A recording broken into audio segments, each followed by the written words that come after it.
मेरा ये channel subscribe करें और मेरे हर अपडेट आपको मिले, इसके लिए बेल आइकन ज़रूर दबाइएगा।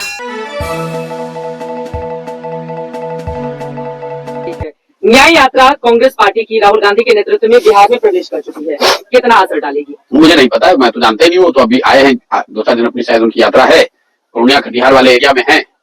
अब वो अपना काम कर रहे हैं, हर दल को, हर नेता को अधिकार है अपना काम करने का। भारत जोड़ो यात्रा से कर्नाटक में फायदा हो गया था, दक्षिण में थोड़ी मजबूती मिली थी, लेकिन क्या इससे आपको लग रहा है? नहीं, आप अगर सिर्फ यात्राओं से ही आप सीधा कोई कोरिलेशन नहीं है चुनाव परिणामों का। अगर ऐसा होता तो मध्य प्रदेश में भी उन्होंने भारत जोड़ो यात्रा की थी, गुजरात में राजस्थान और छत्तीसगढ़ में भी पद यात्रा हुई थी।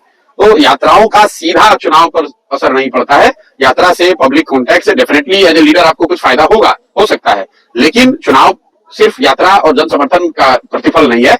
चुनाव जीतने के लिए, चुनाव में लड़ने के लिए आपको जन समर्थन के साथ साथ कई और बातें साथ में करनी समझ में आ रही है, लेकिन चुनाव के मद्देनजर ही तो ये न्याय यात्रा नहीं। देखिए, आप जिस मद्देनजर भी यात्रा निकालिए, यात्रा से आप अपनी बात जनता तक पहुंचा रहे हैं, जनता से जुड़ रहे हैं, जनसंपर्क कर रहे हैं, जनता कितना उसको मान रही है। और अगर मान भी जाए तो भी उसके लिए आपके पास प्रत्याशी होना चाहिए, संगठन होना चाहिए, आपकी व्यवस्था होनी चाहिए कि उस जन समर्थन को आप वोट में कन्वर्ट कर सकें। भविष्य क्या देख रहे हैं कांग्रेस पार्टी का? 3 राज्य अब हमारी क्या विषाद है कि मैं कांग्रेस के भविष्य पर कोई चर्चा करूं, लेकिन स्वाभाविक तौर पर जो अभी दिख रहा है, 85 के बाद से कांग्रेस की जो स्थिति है वो तो सेकुलर डिक्लाइन में है।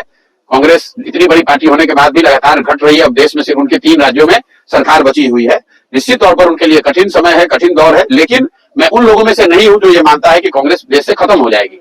कांग्रेस किसी न किसी फॉर्म में देश में रहेगी। अपने आप को शायद आज नहीं तो कल, 10 वर्ष के बाद वो रिवाइव भी करेंगे, लेकिन इसका मतलब ये नहीं कि रिवाइव राहुल गांधी के अंदर करेंगे। 10 साल के बाद कांग्रेस पार्टी में बदलाव होगा, रिवाइव नहीं। अब फिर आप ऐसे, मैं कह रहा हूँ शायद 5 वर्ष के बाद हो कि 10 वर्ष होगा कि 20 वर्ष होगा, मैं जानता नहीं हूँ। देखिए, जनसंघ 1950, लेकिन अभी तो नहीं हो रहा है। मैं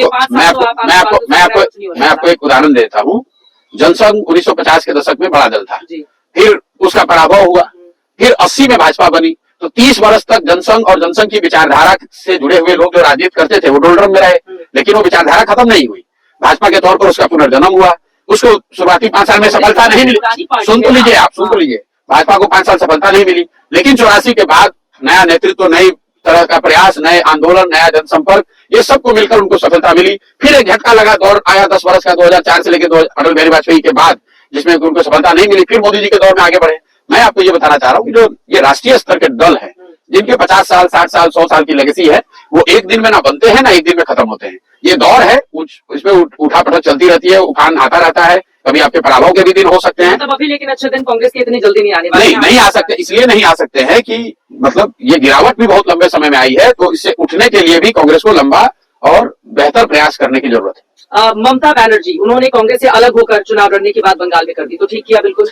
अब ये तो उनका निर्णय है। मतलब बंगाल में कांग्रेस की कोई बहुत बड़ी ताकत पहले से है नहीं। उनके 2 सांसद जीते हुए हैं, तो नेचुरली जो हम लोग मीडिया वगैरह में पढ़ते हैं कि अगर ये तय है कि जो जीता हुआ है वो लड़ना चाहिए, तो जो हम लोग सुने कि शायद तृणमूल की ओर से 2 या 3 सीट का ऑफर दिया गया है और कांग्रेस की अपेक्षा शायद 5 या 6 या 10 सीट की रही होगी, तो सामंजस्य नहीं बना। तो ममता बनर्जी ने शायद ऐसा कहा है कि वो अकेले लड़ेंगे, लेकिन हमको कोई उसकी फर्स्ट हैंड जानकारी नहीं है, मीडिया के माध्यम से ही सुनते हैं। आपने ममता बनर्जी के लिए चुनावी रणनीति किया था भाई। वैसे तो मोदी जी के लिए भी किया था। तो क्या मोदी जी हमसे पूछ के सलाह लेकर काम कर रहे हैं? वो तो अब अपना ही काम कर रहे हैं। जिस दौर में उनके साथ काम किया था तब कुछ सलाह जो मांगा होगा। ठीक किया या गलत किया? नहीं, मैं बात कर रहा हूँ, ये निर्णय उनका है। मुझे वहां की स्थिति का, उनके राजनीतिक वार्तालाप का, कांग्रेस से संबंधों का कोई सीधा ज्ञान है नहीं। मैं उन लोगों में से नहीं हूँ कि हर विषय पे कमेंट करे। मैं बिहार में हूँ, बिहार के बारे में हर विषय पे मैं कमेंट कर सकता हूँ। मैं जब तमिलनाडु में हुई नहीं, केरल में हुई नहीं, तो क्यों उस पर कमेंट करूँ? एक छोटा सा राज्य का और जवाब दे लेती हूँ, उसके बाद फिर से बिहार में आ जाऊंगी। यूपी में 11 सीटें कांग्रेस को दे दी हैं अखिलेश यादव ने, लेकिन कांग्रेस इससे खुश नहीं है, जो स्थानीय लीडरशिप है। मैं फिर वही बात कहूंगा जो मैंने बंगाल के संदर्भ में कहा। यूपी में ये मामला सपा और कांग्रेस के बीच का है। मतलब प्रशांत किशोर की ऐसी क्या क्षमता है कि हम यहाँ से बता दें कि 11 ठीक है, कम है, ज्यादा है? ये तो आपस में सामंजस्य बनाने की बात है। वहां बड़ी पार्टी सपा है, वो तो क्लियर है, और सपा और कांग्रेस के बीच में जितने भी सीटों पे सामंजस्य बन जाए वो मिलकर लड़ना चाहते हैं। 2 सवाल। सबसे बड़ा मुद्दा 2024 की राजनीति में जो 2 महीने बाद चुनाव होने जा रहे हैं, आप क्या देख रहे हैं? देखिए, जो एनडीए भाजपा है वो तो मोदी जी के नाम, मोदी जी के चेहरे, उनके काम, उनके अच्छा खराब जो उन्होंने किया नहीं किया, उस पर ही चुनाव वो लड़ेंगे। मैं ऐसा नहीं समझता हूं कि चुनाव राम मंदिर पर होगा। राम मंदिर भी it's subservient to the brand Modi. चुनाव तो ब्रांड मोदी पर ही होगा। आप मोदी जी को चाहते हैं, मोदी जी को नहीं चाहते हैं, भाजपा चाहती भी है, भाजपा कह भी रही है। तो मैं यही समझता हूं कि मोदी की विचारधारा, उनकी कार्यशैली, उनका डिलीवरी इस पर ही चुनाव होगा। मतलब मोदी से शुरू, मोदी पर ही खत्म। नहीं, खत्म तो नहीं, मोदी से शुरू, जनता से खत्म। अब जनता जिसको वोट दे देगी उससे खत्म होगा, लेकिन शुरुआत तो मोदी जी के नाम, उनकी कार्यशैली, उनके सिद्धांत, उनकी विचारधारा, उनके संगठन, सब कुछ मोदी सेंट्रिक ही है एक साइड से। दूसरे साइड से इंडिया है जिसको कोई बहुत बड़ा अभी ट्रैक्शन कम से कम पब्लिक परसेप्शन में नहीं दिख रहा है। ग्राउंड पर अगर स्थिति अलग हो तो चुनाव में दिखेगा, लेकिन दिख यही रहा है कि एक और मोदी और एवरीथिंग दैट मेक्स मोदी, उनकी विचारधारा, उनकी कार्यशैली, राम मंदिर, G20, विश्व गुरु, वादे, डिलीवरी, सब कुछ उसी में समाहित है। ठीक है। कितनी सीटें आ सकती हैं? 350 पार का नारा दे रही है बीजेपी एनडीए के लिए। देखिए, पार्टियां बेहतर प्रदर्शन होगा। मैं आपको इतना कह सकता हूं कि जो पार्टी चुनाव लड़ती है वो तो नारा यही देती है। बंगाल में भी इन्होंने नारा दिया था 200 सीट जीत रहे हैं, आया 77। नारों का एक अपना, नारों के पीछे एक अपनी सोच है, अपनी वजह है। नारों से आप चुनाव सिर्फ नहीं जीतते हैं, वो तो एक पूरे कर्मकांड का हिस्सा है। भाजपा एनडीए आज लीड पोजीशन में है, बहुत बड़ी बढ़त उनके पास है, और अनलेस अगले 2-2.5 महीनों में कुछ बहुत बड़ी घटना राजनीतिक सामाजिक न हो जाए जो उनके विरोध में चली जाए, आज के तारीख में ऐसा दिख रहा है कि they should be coming back with almost similar और बेटर नंबर्स। मतलब आप ये कह रहे हैं कि पिछली बार जो 303 बीजेपी को और 303 एनडीए को, उससे बेहतर भी प्रदर्शन। मैं आपको कह रहा हूँ एक बात, जो लोग भी ये दावा करते हैं कि नंबर वो बता सकते हैं, उनको कोई ज्ञान नहीं है। ठीक है। इतनी बड़ी भाजपा पार्टी है, इतना उनका बड़ा तंत्र है, इतने बड़े बड़े ज्ञानी हैं, इतने बड़े बड़े उनके स्ट्रेटेजिस्ट हैं, चाणक्य हैं। दिल्ली में बैठते हैं, उनको ये नहीं पता चला कि दिल्ली में भाजपा को कितनी सीट आ रही है। बंगाल में उनको पता नहीं चला कितनी सीट आ रही है। कर्नाटक में हवा नहीं लगी कि इतना खराब प्रदर्शन होगा।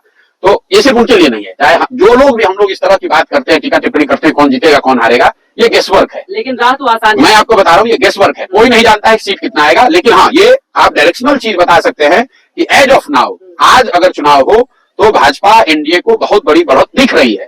लेकिन 2 महीना में क्या होता है, नहीं होता है, अंतिम नंबर क्या होगा, शायद और बेहतर बढ़त हो जाए और माहौल बन जाए। अभी 1 महीना पहले आपसे पूछते तो आप कहते नहीं, बढ़त है, लड़ाई है, इंडिया है। 1 महीना में राम मंदिर आ गया, इंडिया कोलैप्स होता हुआ दिख रहा है, तो शायद इनकी बढ़त और बढ़ गई। तो आप और हम जानते नहीं कि अगले 2 महीने में और क्या होगा, लेकिन आज की तारीख में उनको बड़ी बढ़त है। जो नंबर उनके पास पहले से है, उस नंबर के इर्द गिर्द या उससे थोड़ा बेहतर वो नंबर आता हुआ दिख रहा है। चलिए, बहुत शुक्रिया आपका प्रशांत किशोर जी, आज तक से जुड़ने के लिए और तमाम विषयों पर बातचीत करने के लिए। अब इनके दावे में कितना दम है नीतीश कुमार को लेकर जो ये कर रहे हैं, इसके लिए थोड़ा सा इंतजार करना होगा, लेकिन जोश से भरे हुए हैं और इनकी भी जन स्वराज जो पद यात्रा है वो लगातार जारी है। हम भी कुछ हिस्सों में जाएंगे और देखते हैं कि लोगों का कितना समर्थन इनको मिल रहा है और बिहार की जनता क्या सोच रही है।